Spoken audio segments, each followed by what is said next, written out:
Assalamualaikum warahmatullahi wabarakatuh. Perkenalkan, nama saya Fahrunisa, NIM 630202000035, kelas 5A Ekonomi Syariah. Di sini saya akan menjelaskan tentang maqasid syariah dan ekonomi Islam. Di sini saya akan menjelaskan materi mengenai 1. Pengertian maqasid syariah, 2. Pemahaman para ulama mengenai maqasid syariah, 3. Macam-macam maqasid syariah, 4. Tujuan maqasid syariah, 5. Upaya dalam memahami maqasid syariah, 6.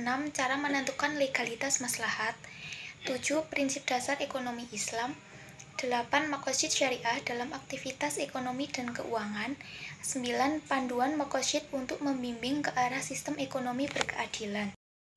Materi yang pertama yaitu mengenai pengertian dari maqasid syariah. Maqasid al-syariah terdiri dari dua kata, yaitu maqasid dan syariah.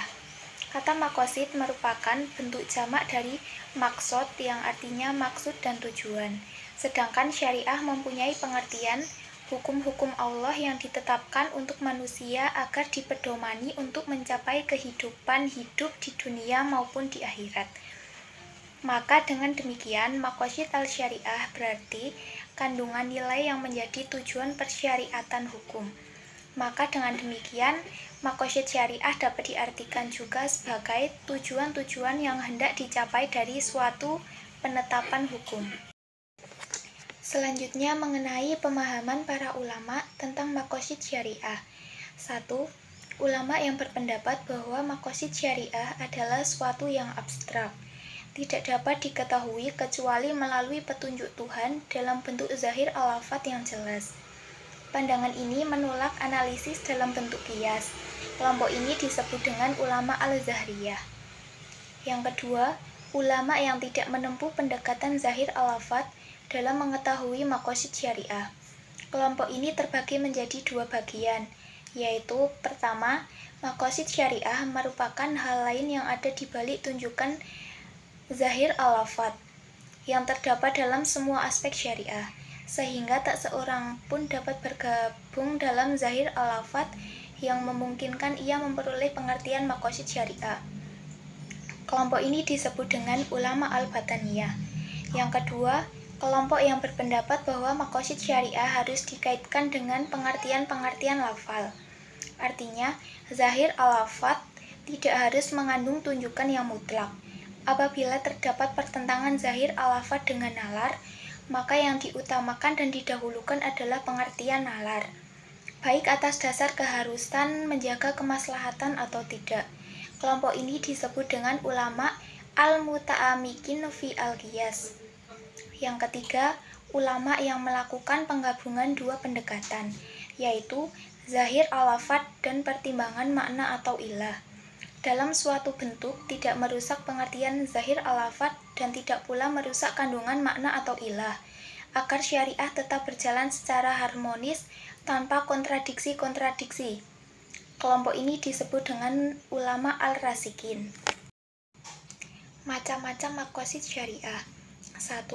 Qasid al-syar'i fi wad'i al-syariah.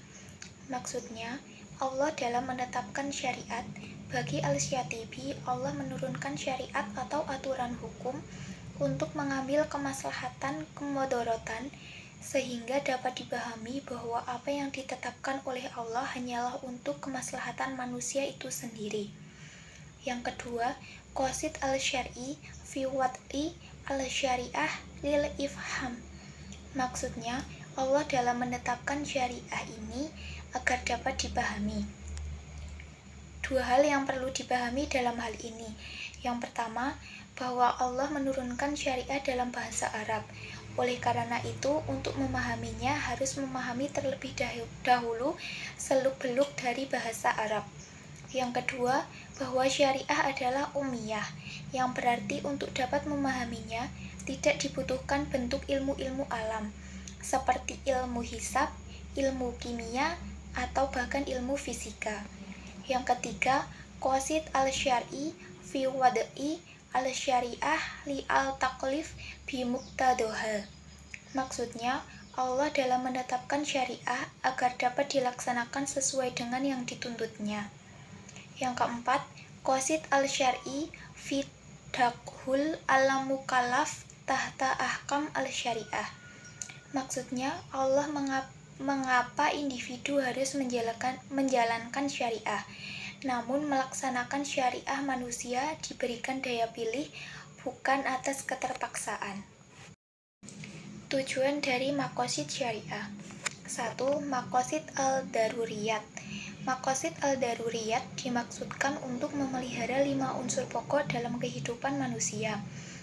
Al-daruriyah adalah tujuan-tujuan primer. Hal ini didefinisikan oleh Yudian Wahyudi sebagai tujuan yang harus ada, yang ketiadaannya akan berakibat menghancurkan kehidupan secara total, yang menurut versi yang paling populer adalah untuk melindungi agama, jiwa, akal, harta, dan keturunan. Misalnya, untuk menyelamatkan jiwa, Islam mewajibkan umat manusia untuk makan, tetapi secara tidak berlebihan.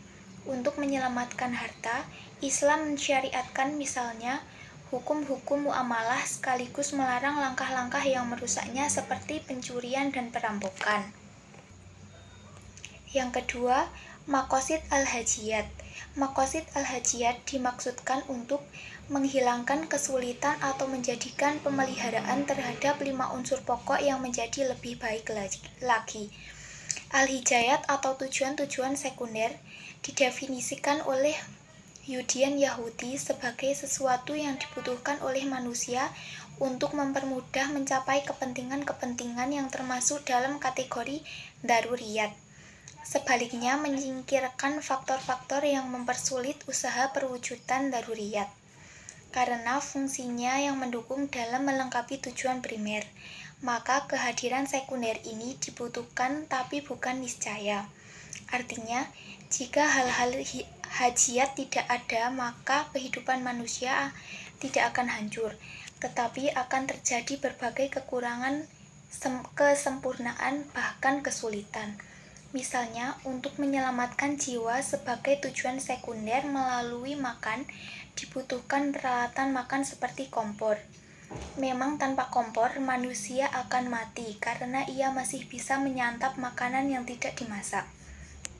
Tetapi kehadiran kompor dapat melengkapi jenis menu yang dapat dihidangkan. Terjadi berbagai kemudahan dan dengan hadirnya kompor. Untuk melindungi harta sebagai tujuan primer, maka dibutuhkan peralatan seperti api. Memang orang dapat saja melindungi hartanya dengan golok, pisau, atau sumpit, tetapi senjata api lebih membantu. Yang ketiga, maqasid al-tahsiniyat. Maqasid al-tahsiniyat dimaksudkan agar manusia dapat melakukan yang terbaik untuk penyempurnaan pemeliharaan 5 unsur pokok. Al-tahsiniyat adalah tujuan-tujuan tersier. Tujuan ini didefinisikan oleh Yudian Wahyudi sebagai sesuatu yang kehadirannya bukan niscaya maupun dibutuhkan, tetapi akan bersifat atau memperindah proses perwujudan kepentingan daruriyat dan kepentingan hajiyat.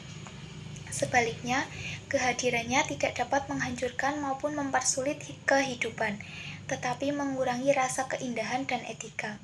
Di sini pilihan pribadi sangat dihormati, jadi bersifat relatif dan lokal sejauh tidak bertentangan dengan ketentuan nas. Misalnya, kompor yang dibutuhkan dalam rangka mewujudkan tujuan primer yaitu menyelamatkan jiwa melalui makan itu bersumbu 18. Kompor gas, kompor listrik, atau kompor sinar surya diserahkan kepada rasa estetika dan kemampuan lokal. Senjata api yang dibutuhkan dalam rangka merealisir tujuan primer yaitu melindungi harta melalui senjata api. Itu berlaras panjang dan pendek, buatan dari Indonesia dan Amerika, berwarna hitam atau putih, dan seterusnya, diserahkan kepada pihak dalam kemampuan lokal. Upaya dalam memahami maqasid syariah. 1. Melakukan analisis terhadap lafal perintah dan larangan, baik yang terdapat dalam Al-Quran dan hadis secara jelas sebelum dikaitkan dengan permasalahan-permasalahan yang lain. artinya kembali kepada makna perintah dan larangan secara hakiki. Penekanan Al-Syatibi dengan bentuk perintah dan larangan yang tegas merupakan sikap kehati-hatian dalam upaya melakukan pemahaman maqasid syariah yang lebih tepat, sehingga maqasid benar-benar bisa dijadikan pertimbangan dalam penetapan dan pengembangan hukum Islam. Misalnya, larangan jual beli bukanlah larangan yang berdiri sendiri, akan tetapi hanya bertujuan untuk menguatkan perintah dalam melakukan penyegeraan mengingat Allah. Hal ini tertuang dalam Quran Surat Al-Jum'ah ayat 9. Yang kedua, penelahan jilah al-amr atau perintah dan al-nahi atau larangan. Pemahaman maqasid syariah dapat pula dilakukan melalui analisis jilah yang terdapat dalam ayat-ayat Al-Quran dan hadis. Jilah hukum ini adalah ada kalanya tertulis secara jelas dan ada kalanya tidak tertulis secara jelas. Apabila jilah itu tertulis secara jelas dalam ayat atau hadis, maka menurut Al-Syatibi harus mengikuti apa yang tertulis itu. Karena dengan mengikuti yang tertulis itu, tujuan hukum dalam perintah dan larangan itu dapat dicapai. Apabila jilah hukum atau yang tidak dapat diketahui dengan jelas, maka kita harus melakukan tauquf atau menyerahkan hal itu kepada al-syar'i atau Tuhan. Yang ketiga, analisis terhadap al-sukut an-syari'iyah al-amal ma'akimiyah al-makna al-muqtado atau sikap diam al-syar'i dari persyariatan sesuatu. Cara ketiga ini digunakan oleh Al-Syatibi dalam memahami maqasid syariah dalam pengembangan hukum Islam adalah melakukan pemahaman terhadap permasalahan-permasalahan hukum yang tidak disebut dengan al-syar'i. Cara menentukan legalitas maslahat. 1. Maslahat yang legalitasnya berdasarkan tunjukan dari suatu nas, baik Al-Quran maupun hadis, atau maslahah muhtabaroh. Misalnya dalam ayat Al-Quran, dalam surah Al-Baqarah ayat 275, yang artinya, orang-orang yang memakan riba tidak dapat berdiri, melainkan seperti berdirinya orang yang kerasukan setan, lantaran gangguan penyakit gila. Keadaan mereka yang demikian itu disebabkan mereka berkata, sesungguhnya jual beli itu sama dengan riba, padahal Allah telah menghalalkan jual beli dan mengharamkan riba. Barang siapa mendapat peringatan dari Tuhannya, lalu dia berhenti dari mengambil riba, maka apa yang diperolehnya dahulu sebelum datang larangan menjadi miliknya dan urusannya kepada Allah. Barang siapa mengalami atau mengambil riba, maka orang itu adalah penghuni-penghuni neraka. Mereka kekal di dalamnya. Dari ayat tersebut dapat jelas tentang kehalalan jual beli dan keharaman riba.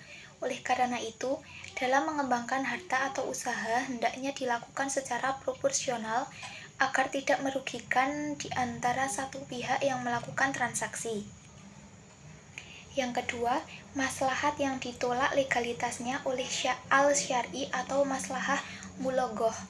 Artinya, sesuatu yang dilihat manusia sebagai suatu kemaslahatan akan tetapi bertentangan dengan al-syar'i atau seperti yang ditunjukkan oleh nas di atas. Maka alasan penerapan kemaslahatan demikian tidak bisa dibenarkan. Misalnya, pengembangan harta atau usaha secara ribawi dalam ayat Al-Quran surat An-Nisa ayat 161 disebutkan, yang artinya, dan karena mereka menjalankan riba padahal mereka sungguh telah dilarang darinya, dan karena mereka memakan harta orang dengan cara tidak sah atau batil, dan kami sediakan orang-orang kafir di antara mereka azab sang pedih. Yang ketiga, maslahah yang tidak terdapat legalitas nas, baik terdapat keberlakuan maupun ketidakberlakuannya, atau maslahah al-mursalah. Artinya, maslahah yang tidak diperintahkan di dalam Al-Quran dan hadis, akan tetapi tidak bertentangan terhadap keduanya. Misalnya, pendirian bank syariah sebagai lembaga yang menghubungkan antara pemilik modal dan pekerja, Dalam Al-Quran atau hadis tidak ada perintah untuk mendirikan lembaga perbankan syariah. Akan tetapi, keberadaannya tidak dilarang oleh Al-Quran atau hadis. Di samping itu, keberadaan lembaga perbankan membawa atau mendatangkan manfaat bagi masyarakat dan manfaat tersebut tidak bertentangan dengan nas seperti prinsip bagi hasil atau akad mudharabah.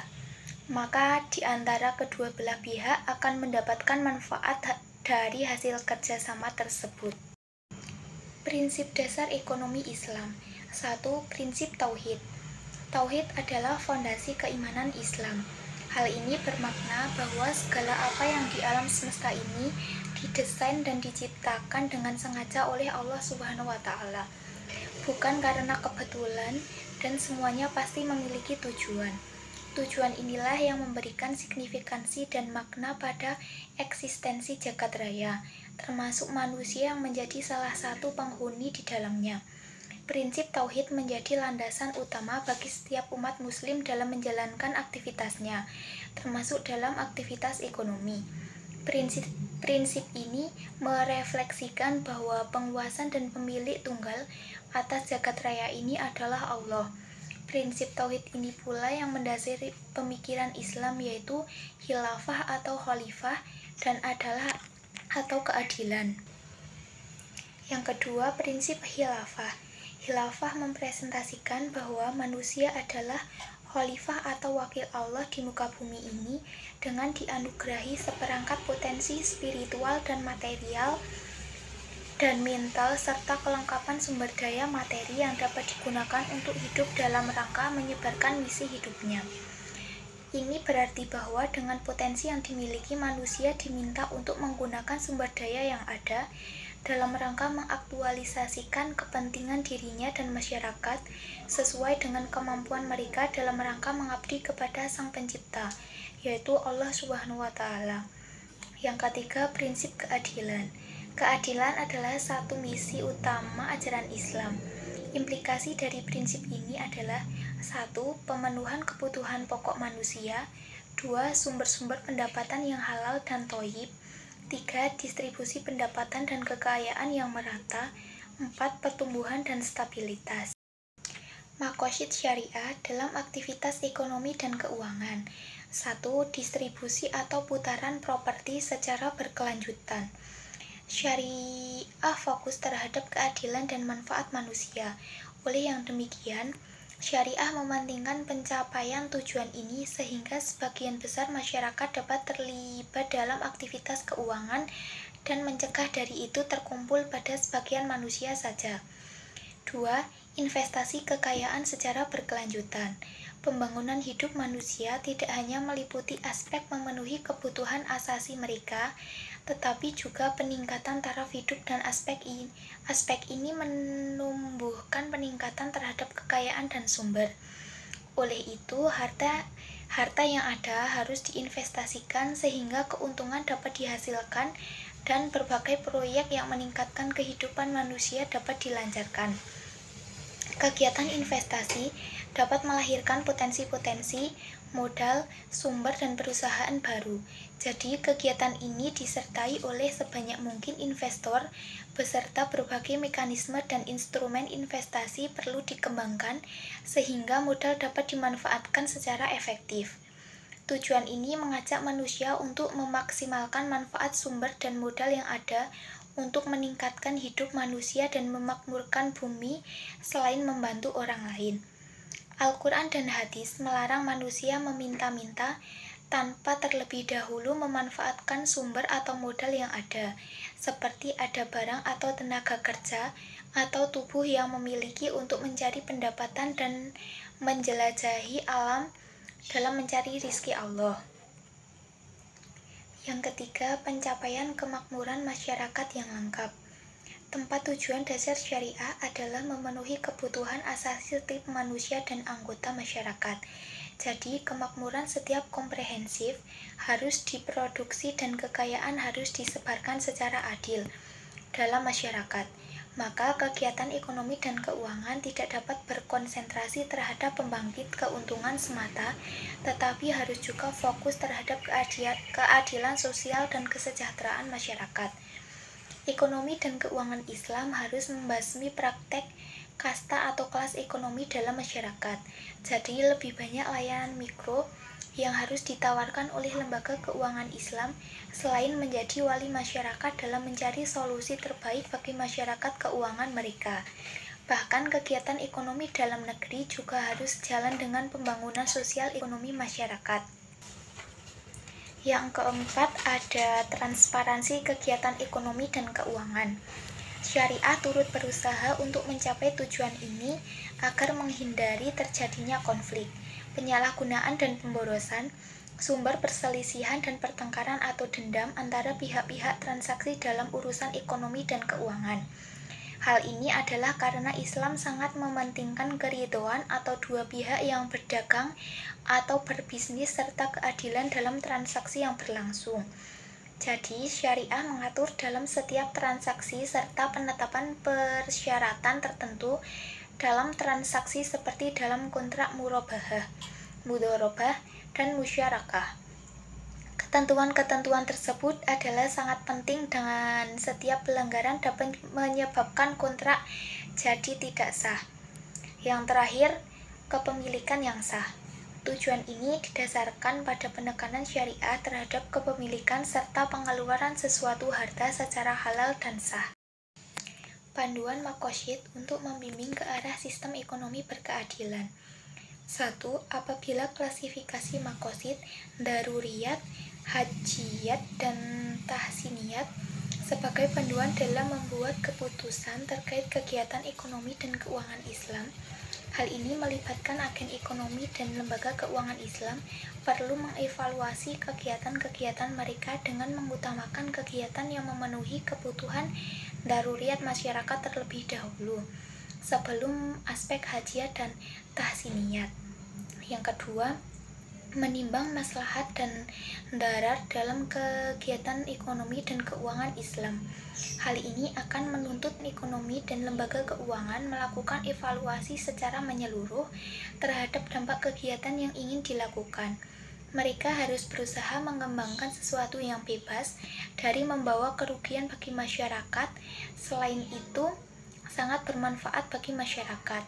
Salah satu metode fikih yang terkait dalam panduan ini adalah pihak-pihak yang terlibat dalam ekonomi turut mempromosikan investasi hijau atau green investment dan investasi bertanggung jawab sosial atau sociality responsible investment yang berusaha menghindari investasi yang mengembangkan pada masyarakat serta meningkatkan taraf sosioekonomi mereka. Konsep serupa dapat diterapkan dalam ekonomi Islam selama ini sejalan dengan syariah. Yang ketiga, ada promosi dan aplikasi konsep kewirausahaan sosial yang sejalan dengan syariah. Konsep ini perlu didorong karena ini mendorong semua individu untuk terlibat memecahkan masalah dan menghasilkan kegiatan dapat meningkatkan sosioekonomi masyarakat. Hal ini menyebabkan eksplorasi ide, plan atau aktivitas baru yang luar biasa untuk membantu masyarakat.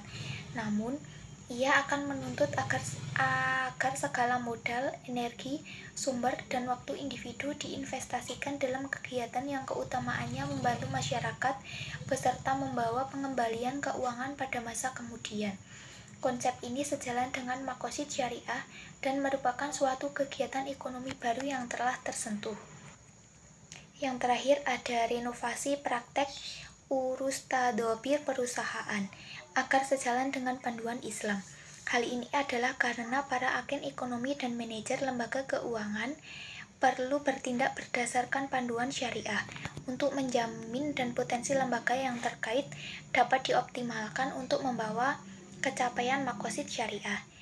Dengan demikian diusulkan agar dalam rangka urus tadbir perusahaan masa kini diterapkan dengan aspek-aspek syariah dan akhlak serta prinsip takwa kepada Allah dan diterapkan dalam diri sendiri setiap individu yang akan terlibat dalam kegiatan ekonomi.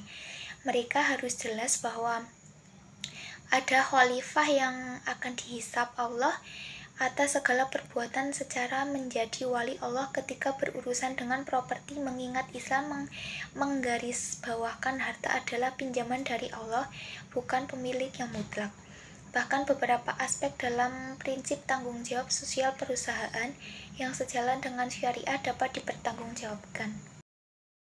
Demikian yang dapat saya sampaikan mengenai materi tentang maqasid syariah dan ekonomi Islam. Kurang lebihnya saya mohon maaf. Terima kasih. Wassalamualaikum warahmatullahi wabarakatuh.